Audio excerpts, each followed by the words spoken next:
Happy new year সকলকে। আমার যারা যারা সাবস্ক্রাইবার আছেন, যারা যারা ভিউয়ার্স আছেন, সকলকে হ্যাপি নিউ ইয়ার, আন্তরিকভাবে শুভেচ্ছা। নতুন বছর সকলের যেন ভালো কাটে। আজকের বছরের প্রথম দিনের প্রথম ভিডিও কিন্তু হবে আগের বছর 2025কে নিয়ে। 2025-এ ঘটে যাওয়া বেস্ট এবং ওর্স্ট কিছু মোমেন্টস নিয়ে আমরা আজকে কথা বলবো, যেগুলো ইন্ডিয়ান ক্রিকেটের সাথে হয়েছে। তো চলুন আজকে শুরু করা যাক। আমরা 5 নম্বর থেকে শুরু করব এবং শেষ করব 1 নম্বরে গিয়ে, যেটা লাস্ট থাকবে। 1 নম্বর মোমেন্টটা, সেটা সবচেয়ে বড় মোমেন্ট, সেটা লাস্টে থাকবে। তো আমরা স্টার্টিং করব ফিফথ পয়েন্ট থেকে। তো চলুন শুরু করা যাক। ফার্স্ট যেটা এবছরের হাইলাইটস এবং বেস্ট মোমেন্টের মধ্যে আমি কাউন্ট করতে পারি, সেটা হলো আরসিবির আইপিএল জেতা।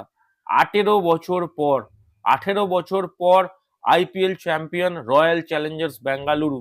ফাইনালি যে মানুষটার তপস্যা ছিল, যে মানুষটার জন্য আরসিবি ফ্যানেরা এত পাগল ছিল, 18 নম্বর জার্সিধারী বিরাট কোহলি কিন্তু ফাইনালি আইপিএল ট্রফি নিজের হাতে তুলেছে 2025-এই, যেটা কিন্তু 18 নম্বর সিজন ছিল আইপিএল এ। ট্র্যাজেডি বলে না, ট্র্যাজেডি, ডেস্টিনি, আপনারা যেটাই বলুন, সেটাই কিন্তু ঘটেছে আরসিবির সাথে। ওয়ার্ল্ডের বেস্ট 3 ফরম্যাট প্লেয়ার, সে কিন্তু নিজের ট্রফিটা নিজের জার্সির যে নাম্বারে পড়ে সেই সিজনে গিয়েই পেল। এবং এটাকে জাস্ট ডিসক্রাইব করার মোমেন্ট ছিল না। যারা ফাইনালটা দেখেছে তারা জানে আরসিবি দা আইপিএল চ্যাম্পিয়ন। হয়তো পাঞ্জাবকে হারিয়ে তারা জিতেছে, বাট লাস্ট মোমেন্টটা যেখানে ছিল সবাই ইমোশনাল হয়ে গেছিল, আরসিবির ফ্যানেরা, প্লেয়ার্সরা, সকলে। এবং সেই trophy celebration, iconic trophy celebration, যেখানে গেলকে, এবি ডিভিলিয়ার্সকে আমরা দেখতে পেয়েছিলাম বিরাট কোহলির পাশে। সো দুর্দান্ত একটা মোমেন্ট। সো এইটাকে আমি ফিফথ পয়েন্টে ডেফিনেটলি রাখবো। এবার এর সাথেই আসছে আমাদের ফিফথ ওয়ার্স্ট মোমেন্ট কোনটা ছিল, সেটা হলো ডেফিনেটলি এই আরসিবি কে নিয়েই। রয়্যাল চ্যালেঞ্জার্স ব্যাঙ্গালোর জেতার পরে, আইপিএল ট্রফি জেতার পরে তাদের ট্রফি সেলিব্রেশন হয় ময়দানে, এবং সেখানে পরের দিন, এবং সেখানে কিন্তু অনেক পরিমাণে চিন্নাস্বামীতে লোক আসে, এবং সেইখানে মিসম্যানেজমেন্টের কারণে কিন্তু স্ট্যাম্পেডের ঘটনা হয়। অনেক মানুষ যারা এই আনন্দের ভাগিদার হতে এসেছিল, যারা দূর দূরান্ত থেকে ফ্যান্স, যারা এই আইপিএল ট্রফিটার জন্য এত পাগল ছিল, তারা কিন্তু নিজেদের জীবনও হারিয়ে বসে, তাদের মধ্যে কিছু মানুষ। এবং বলতেই হবে অনেক মানুষ আহত হয়। এটা কিন্তু তাদের কাম্য ছিল না, কারণ তারা তাদের প্রিয় দলকে, প্রিয় ক্রিকেটারের হাতে ট্রফিটা দেখতে চেয়েছিল। কিন্তু সেটা কি হলো, কোন জায়গায় গেল, সেই জিনিসটাই কিন্তু ভাবতে হবে আমাদের। কিন্তু বিষয়টা এটাই, IPL trophy champion royal Challengers Bengaluru, কিন্তু তারা ফ্যানেরা কিন্তু সেইভাবে অনেকটা প্রাইস চোকাতে হলো তাদের ফ্যানেদের। এটা কিন্তু একটা ওর্স্ট মোমেন্টেই আমরা কাউন্ট করব। ফোর্থ বেস্ট থিং যেটা হয়েছিল, সেটা হলো ইন্ডিয়ান ক্রিকেট টিম, টি-20 টিম রাদার বলা যেতে পারে, সূর্যা কুমার যাদবের নেতৃত্বে এশিয়া কাপ 3 বার পাকিস্তানকে হারিয়ে জয়লাভ করা। এই ইন্ডিয়া পাকিস্তানের যখন প্রথম ম্যাচটা শিডিউল হয়েছিল, এবং আগস্টে খেলা ছিল, আমাদের সকলের মনে আছে আগস্ট সেপ্টেম্বরে খেলা ছিল, সেই সময় কিন্তু বিরাট পরিমাণে প্রোটেস্ট উঠেছিল, কারণ পেহেলগাঁওতে একটা খুব নিন্দনীয় ঘটনা ঘটেছিল ভারতীয় হিন্দুদের ওপর। তার এগেনস্টে কিন্তু একটা খুব প্রোটেস্ট, যে ইন্ডিয়া পাকিস্তানের সাথে কিছুতেই খেলবে না। কিন্তু তারপরেও ইন্ডিয়ান টিম, যেহেতু মাল্টিনেশন টুর্নামেন্ট, সেহেতু পার্টিসিপেট করে, এবং শুধু করেই না, তারা পাকিস্তানকে 3 বার হারায় ওই একই ট্রফির ম্যাচে, এবং লাস্টে ফাইনালে গিয়ে চ্যাম্পিয়নও হয়। এই জিনিসটা কিন্তু ডেফিনেটলি আমাদের মনে রাখতে হবে, কারণ ইন্ডিয়ার কাছে এশিয়া কাপটা কিন্তু একটা খুব বড় ট্রফি। আমরা যেহেতু এশিয়ার সাবকন্টিনেন্ট টিমেদের মধ্যে খেলা হয়, আর সেখানে কিন্তু ইন্ডিয়া নিজের ডমিনেন্সটাকে প্রেজেন্ট করতে পেরেছে টি-20 format. Even after Rohit Sharma, Virat Kohli, তার পরের জেনারেশনের টিমও কিন্তু সেটা বজায় রাখতে পেরেছে। এইটা কিন্তু অনেক বড় বিষয়, ইন্ডিয়ার এশিয়া কাপ চ্যাম্পিয়ন হওয়া। তো ফোর্থ ওয়ার্স্ট মোমেন্ট যেটা আছে, সেটা হলো, সেটা আইপিএল নিয়ে। ডেফিনেটলি আইপিএল এ, যেহেতু এইটাকে আমারই একটা ইনপুট বলতে পারেন এই স্ক্রিপ্টে, কারণ এটা যে প্রিপেয়ার করছিল সে এটা লেখেনি, আর আমি এটাকে ইনক্লুড করেছি। সেটা হলো কেকেআর 2024-এর চ্যাম্পিয়ন ছিল। চ্যাম্পিয়ন টিমকে একেবারে ক্লুলেস লেগেছিল 2025-এর আইপিএল এ। এটা কিন্তু আমাকে ইনক্লুড করতেই হতো, বিকজ আমি কেকেআর এর ফ্যান, কলকাতা নাইট রাইডার্স এর ফ্যান। ওর্স্ট মোমেন্টে কেন রেখেছি, কারণ কলকাতা নাইট রাইডার্স যখন 2024-এর আইপিএল খেলেছিল, তাদেরকে দেখে মনে হচ্ছিল তাদেরকে কেউ হারাতে পারে না, কোনো টিম তাদেরকে হারাতে পারবে না। তারা একটা আনবিটেবল টিম, আনবিটেবল ইউনিট। সেখান থেকে একটা দুটো প্লেয়ার চেঞ্জেস হয়, এবং 2025-এ কাইন্ড অফ সেম টিম নিয়েই আসে। ডেফিনেটলি একটা বিগ লস ছিল শ্রেয়াস আইয়ারকে ম্যানেজমেন্ট বলুন বা শ্রেয়াস আইয়ারের নিজের পার্সোনাল চয়েস বলুন, ভিতরের খবর তো জানি না, বাট শ্রেয়াস আইয়ার কোনোভাবে রিলিজ হয়ে যায় কেকেআর থেকে, যে ক্যাপ্টেন ছিল 2024-এ। তার বদলে আসে অজিঙ্কিয়া রাহানে। বাট ওভারঅল যদি টিম দেখি, কাইন্ড অফ সেম টিম ছিল। সেইখানে গিয়ে একদম প্যাথেটিক পারফরমেন্স, পুয়ার পারফরমেন্স, এবং লাস্টে কেকেআর 8th পজিশনে ফিনিশ করে 2025-এর আইপিএল, যেখানে সব টিম তাদেরকে হারিয়ে বেরিয়ে যায়। এই জিনিসটাও কিন্তু কাম্য ছিল না, এবং বছর শেষ হতে হতে কেকেআর ফ্যান যদি হয়ে থাকেন তাহলে জানবেন আন্দ্রে রাসেল কিন্তু রিটায়ারমেন্টও নিয়ে নেয়। তার কিন্তু অনায়াসে আরো 1-2 বছর খেলার বয়স ছিল, কিন্তু সে রিটায়ারমেন্ট নিয়ে নেয়। তো এই জিনিসটা কিন্তু অ্যাজ আ কেকেআর ফ্যান 2025-এ আমরা অনেক বড়ভাবে মিস করেছি। আশা করব মেগা অকশন ভালো যাওয়ার পরে 2026-এ আমরা যেন ভালোভাবে কামব্যাক করতে পারি এবং কলকাতা যেন আবার ট্রফি জিততে পারে।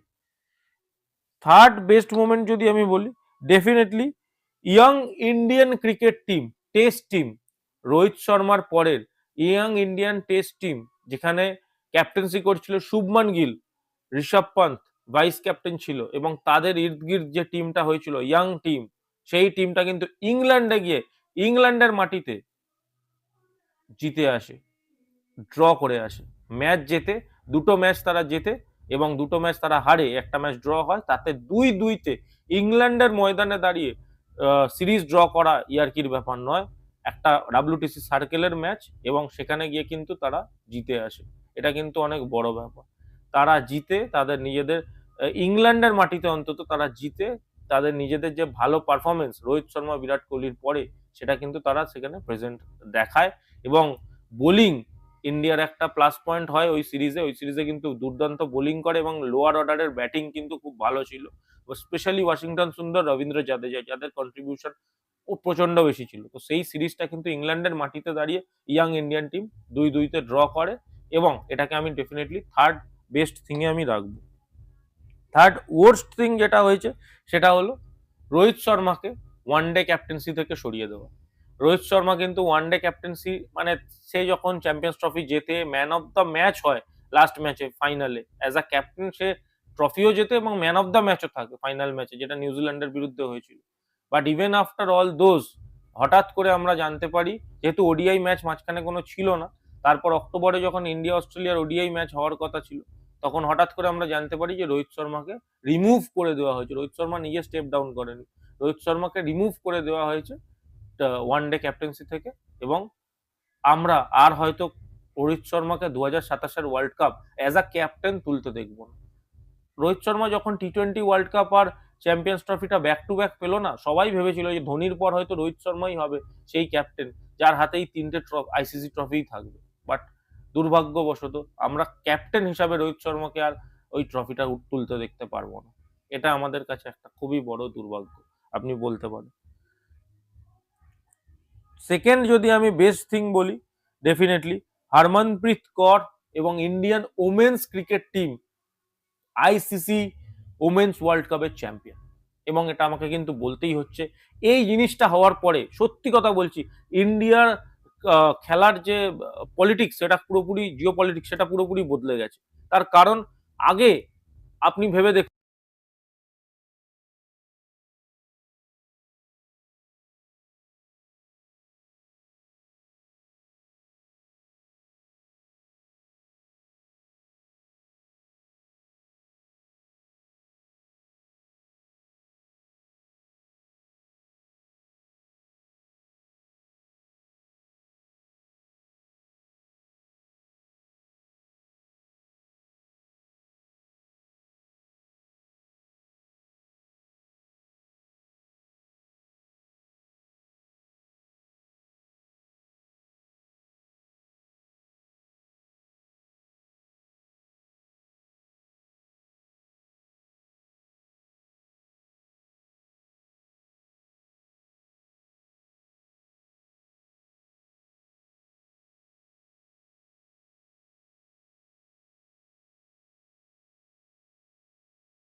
ওডিআই ক্যাপ্টেন্সিটা পর্যন্ত ছিনিয়ে নেওয়া হবে। রোহিত শর্মা নিজের পিকে, সবচেয়ে পিকে থাকা অবস্থায় কিন্তু নিজের ওডিআই ক্যাপ্টেন্সিটা হারিয়ে বসে।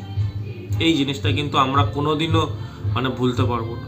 সত্যি রোহিত শর্মার মতো প্লেয়ার আমরা ক্যাপ্টেন আর হয়তো ইন্ডিয়ান ক্রিকেটে সেইভাবে পাবো না।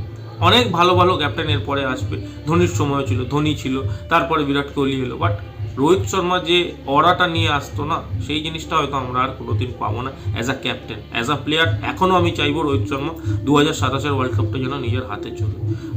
আমি কিন্তু রোহিত শর্মা খুব বড় ফ্যান, তো আমি চাইবো definitely Rohit Sharma champions trophy champion, ওই টিমটা সকলকে, KL রাহুল যে অস্ট্রেলিয়ার বিরুদ্ধে 2023 ওয়ার্ল্ড কাপে ফেল করেছে, সে কিন্তু 6 মে অস্ট্রেলিয়ার বিরুদ্ধে ম্যাচটা ফিনিশ করেছে। সব কিছুর অ্যান্সার কিন্তু ইন্ডিয়া চ্যাম্পিয়ন্স ট্রফিতে দিয়েছিল। সো এই চ্যাম্পিয়ন্স ট্রফির জয়টা কিন্তু ডেফিনেটলি আমার first best thing. First worst thing যেটা, সেটা হয়তো আপনাদের সকলের কাছেই শকিং, বিরাট কোহলি এবং রোহিত শর্মা টেস্ট থেকে রিটায়ারমেন্ট অ্যানাউন্সমেন্ট করে দেবো। অস্ট্রেলিয়া ফেলিয়ার ছিল, তারা ফেলড হয়েছিল অস্ট্রেলিয়াতে, বাট তার রেজাল্টটা যে তারা দুজনে রিটায়ার করে যাবে, তারা দুজন পুরোপুরি টেস্ট ফরম্যাট ছেড়ে দেবে, এটা আমরা কেউ এক্সপেক্ট করি। রোহিত শর্মা এবং বিরাট কোহলি দুজনেই কিন্তু রিটায়ার করে যায় টেস্ট ক্রিকেট থেকে। বাট এইখানে আমি বেশি আহত হয়েছি বিরাট কোহলির জন্য, কারণ বিরাট কোহলি যে সবসময় বলে এসছে তার প্রায়োরিটি টেস্ট ক্রিকেট, সে সবসময় 10,000 রান বানাতে চায় টেস্ট ক্রিকেটে, যার এখনও ফিটনেস দেখলে মনে হয় আচ্ছা ইয়াং প্লেয়ারদেরকে সে টক্কর দিয়ে দেবে। সেই প্লেয়ারটা টেস্ট ক্রিকেট থেকে রিটায়ারমেন্ট নিয়ে নেয়, ইভেন তার 10,000 রানও হয় না। সো এই জিনিসটা কিন্তু সত্যিই একটা খুব শকিং বিষয়।